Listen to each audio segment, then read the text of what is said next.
quite a few years ago, I thought, you know what? I'm going to try to put this serve to a metronome.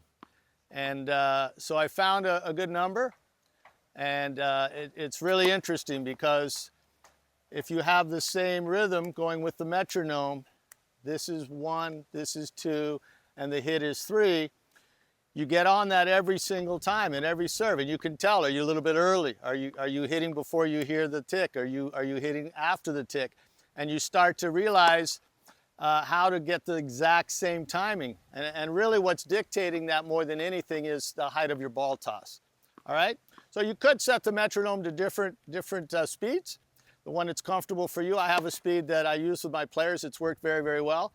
But it really is interesting because once you get that, you will develop the exact same ball toss, the same height.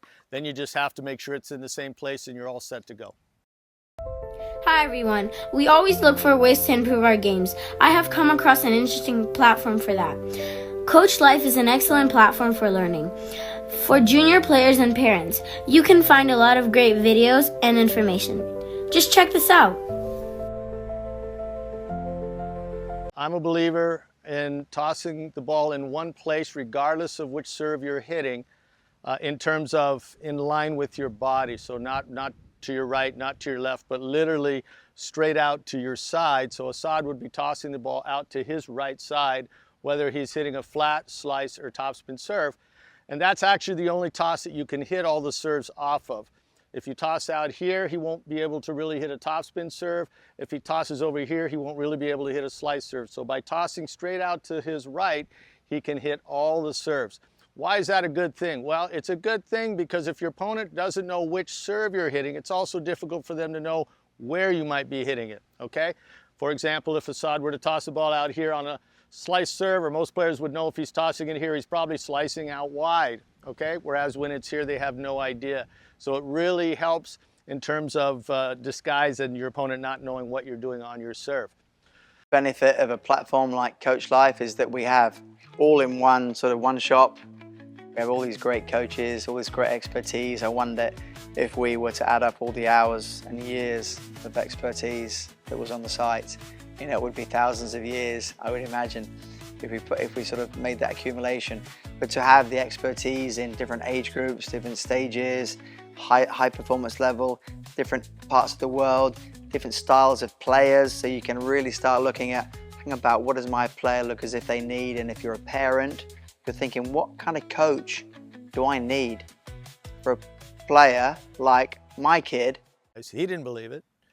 His parents, I don't think, believed it. They've even said that, but when I was coaching him and he would hit certain shots, the one thing he heard me say over and over again is that's not good enough, because I believed all the way along he's going to be a professional tennis player. And I said, you're going to play Roger Federer one day, and if you hit that shot, it's not going to work. He's going to smack it right by you. So, you need to hit something better than that.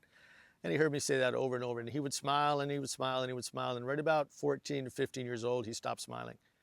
And that's when I knew he was starting to believe that you know what, maybe I am going to do this. Started to see the pop on the serve, and the forehand and the backhand was actually quite good also as a junior. So, yeah, I believed very early on that he was going to do it, and I was determined to help him achieve. Welcome to Coach Life, where tennis isn't just a game, it's a relentless pursuit. The coaches here aren't the ones looking for fame. They're the ones who forged champions in the shadows. They are the junior coaches, the quiet achievers who crafted the legends of today.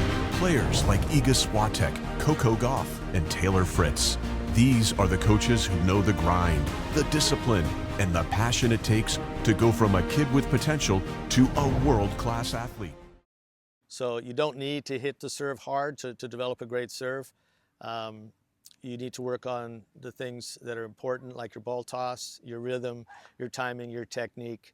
But I realized very early on that, given I met his cousins, every male in his family is tall. And so pretty confident that also Milos was going to be tall.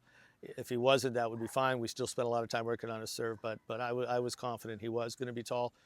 So we spent an inordinate amount of time on that. I felt it was going to be extraordinarily important to his play as he got older. And in order for him, I really felt that in order to be a professional, he was going to need to average 15 aces a match. And I got asked this by some friends that were great coaches. When he started to work his way through the juniors and play sort of at the world level with the top kids, I got asked, Casey, why are you spending so much time on this guy's serve? And I told him, I said, I want him to average 15 aces a match.